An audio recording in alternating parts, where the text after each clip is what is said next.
This year, a few courses haven't merely entered our top 100 lists, they've rocketed into the upper ranks. There are 11 rookies in all, including a mirage of a links in the Middle East. Seeing is believing, so come on, take a look. Top 100 in the world. Number 29, Terra Iti New Zealand, Tom Doak, 2015. During construction of Terra Iti, Tom Doak said he would have failed as an architect if the course didn't end up as one of the top 50 in the world. That's how special the site was. Rest assured, Tom, your reputation is intact. Terra Iti jumps onto our world list as one of our highest debuting courses ever, for good reason. Set on New Zealand's North Island, just 50 miles north of downtown Auckland, the barely 2-year-old course is already acknowledged as the Southern Hemisphere's premier links. Its enviable location in the dunes along the Pacific Ocean and Hauraki Gulf, along with superior fine fescue fairways and meticulously sculpted swirls of natural grass and sand, have some reviewers saying it could host an Open Championship tomorrow, if only it were 11,000 miles farther northwest. A front 9 on treeless terrain with just one par 3 and a lone par 5 pairs with a heaving back 9 dotted with a trio of par 3s and 2 par 5s. Among the candidates in the best hole department are the 290-yard, par 4 7th, a drivable test with a large dune framing a wildly contoured green, and the 160-yard, par 3 17th, its foreground flecked with sandy waste areas and its background a mesmerizing view of mountain and sea. Terra Iti is named for the endangered New Zealand fairy tern. Both occupy rarefied air. Like the waves of Hauraki Gulf, Tom Doak's stunning Terra Iti rushed onto our world list.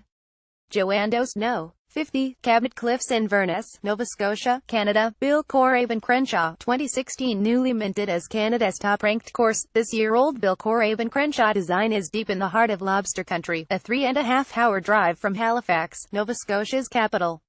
The second course at the Cabinet Links Resort rests on higher ground than its predecessor, notably at the north end of the property, where it towers more than 100 feet above the Gulf of St. Lawrence, inspiring Pebble Beach-like awe.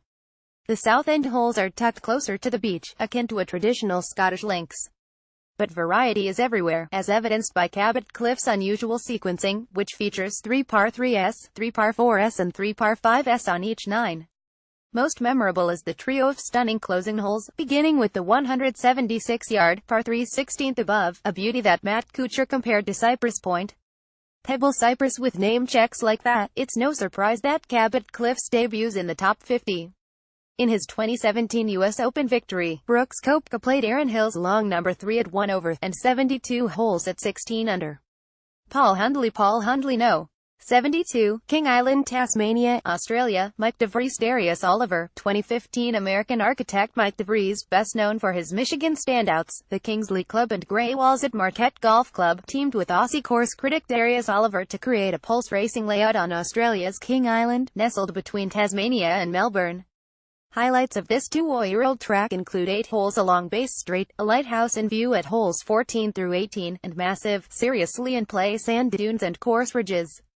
Without a doubt the most spectacular-looking of our top 100 rookies, and that's saying a lot. Wickham wows with an opening stretch of seaside headland holes, 3 par 3s NOS, 3, 11 and 17 that skirt the sea, and a Cape-style 18th that demands a bit off as much as you dare drive over Victoria Cove. Typically buffeted by strong breezes, a drawback for some of our reviewers, Wickham compensates with wide landing areas, because it's all about fun down under. Number 91, Yas Links Abu Dhabi, UAE. Kyle Phillips, 2010. Yas Links bursts with originality, as befits the first course in the Middle East to crack the top 100. Architect Kyle Phillips created a genuine links course in the desert, Graham McDowell said after a pram here in 2011.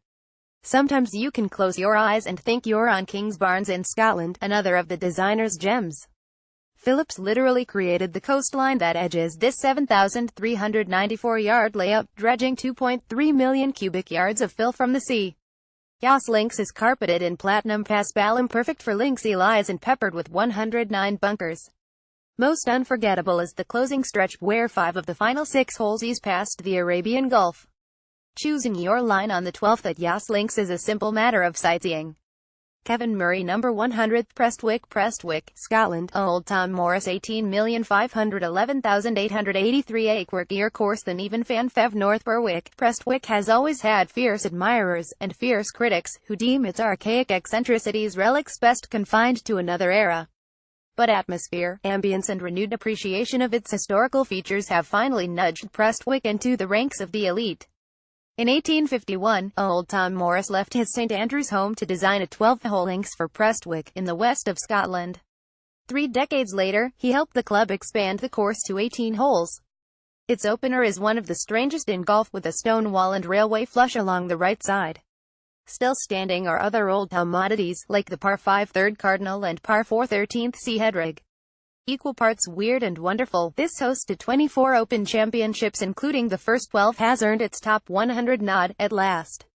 Number 52, Sand Valley Nakusa. Why, Bill Coraben Crenshaw, 2017 Turn Bandon Dunnis Mike Kaiser loose on a rumpled sandy parcel that's ideally suited for golf, then pair him with the design talents of Bill Corr and Ben Crenshaw, and it's no surprise that the results are wildly successful.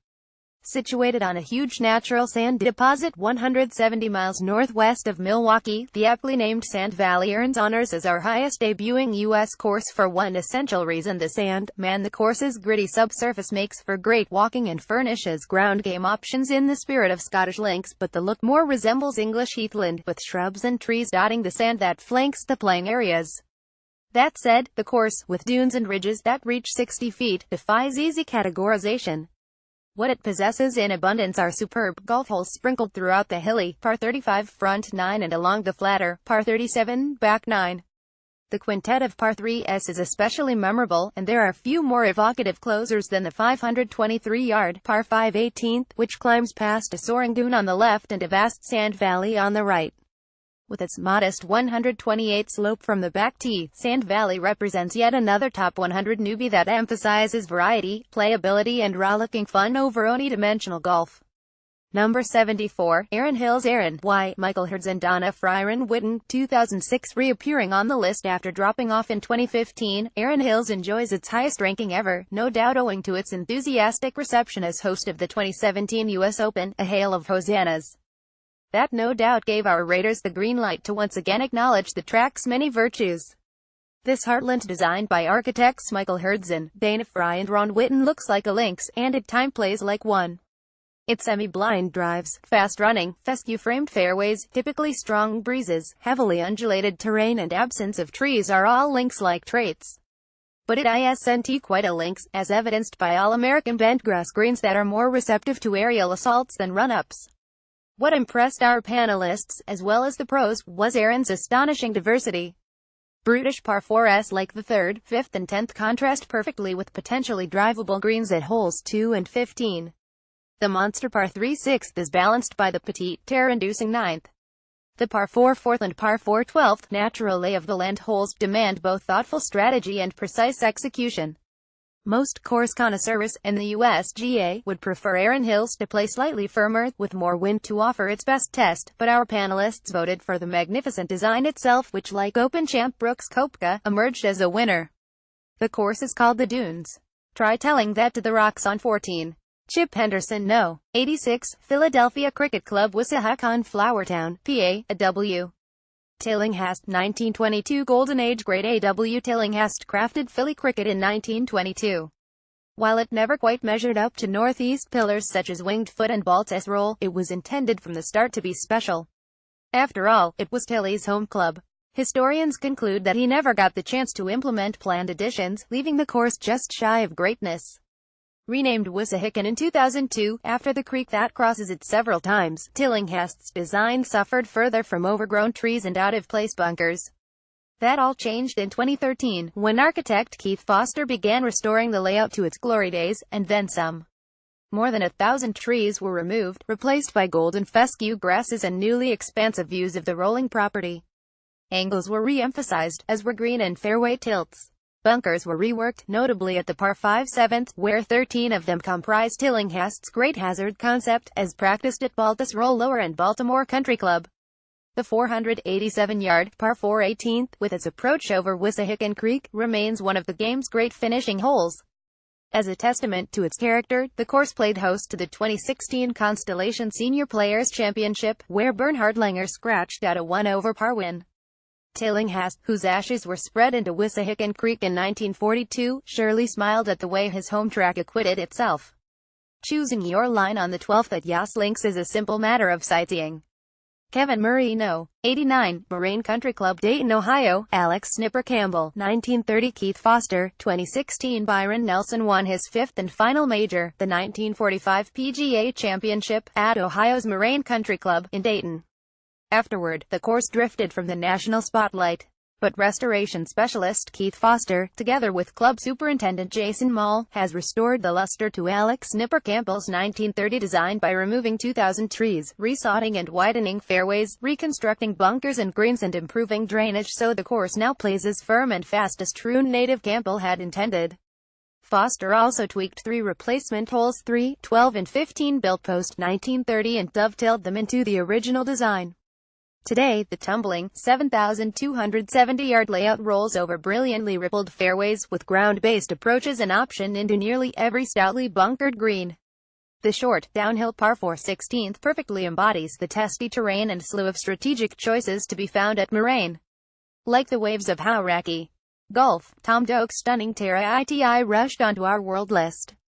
Joanne Dos No, 94, Monterey Peninsula Country Club, Dunes, Pebble Beach, CA. Seth Rayner, 1926. Tom Fazio, Tim Jackson, David Kahn, 2016. 8 years after its sibling, the Shore Course, catapulted into the top 100, the Monterey Peninsula Country Club's Dunes course has joined the ranks. Blessed with great bones and a remarkable architectural pedigree, the Dunes was a co-host to the PGA Tour's Bing Crosby Pro-Am, now the at Pebble Beach National Pro-Am, from 1947 to 1964. Design legend Seth Rayner created the Dunes, but he died early in construction, in 1926, leaving the project in the hands of Alistair Mackenzie and Robert Hunter, the more than capable men working next door at Cypress Point. But even with its dunes, ocean holes, majestic trees and prancing deer, the course never quite realized its potential, even after some Rees Jones alterations, in 1998. Enter Tom Fazio and his son Logan, who, a few years ago, teamed with former associates Tim Jackson and David Kahn for an extreme makeover. Reopened in 2016, the Dunes isn't universally beloved, but those who admire the redo, which, among other changes, involved resizing and recontouring the greens, enhancing existing dunescapes and adding others, are enthusiastic enough to have pushed the course into the top 100. The Shore, which got its own makeover in 2004, is still ranked higher, but for the Dunes the chase is now on. Moraine's par 3 5th is relatively short, but long on tree trouble.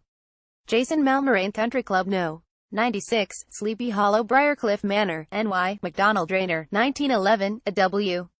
Tillinghast, 1928, Gil Hansa, 2007, home to one of the great clubhouses in Gulf, a former Vanderbilt mansion, as well as to one of the game's most memorable logos, the Headless Horseman. Sleepy Hollow also boasts a phenomenal 1911 CB Macdonald layout, complete with classic template holes, including a reverse read-on, a punch bowl and a double plateau. In 1928, a W. Tillinghast revised several holes and added 7 others. Since 2006, Gil Hansa has worked to restore original design features in the contouring and scale of the greens and bunkers, and to blend the Tilly holes into more of a McDonald style. The Hansa team's tree removal efforts, particularly on the standout par 3 16th, have brought grandeur back to Sleepy Hollow's Hudson River views. The course has been rising through the ranks for several years, finishing just 0.05 of a point from U.S. Top 100 glory in 2015. In 2017, it finally makes good on the legend of Sleepy Hollow.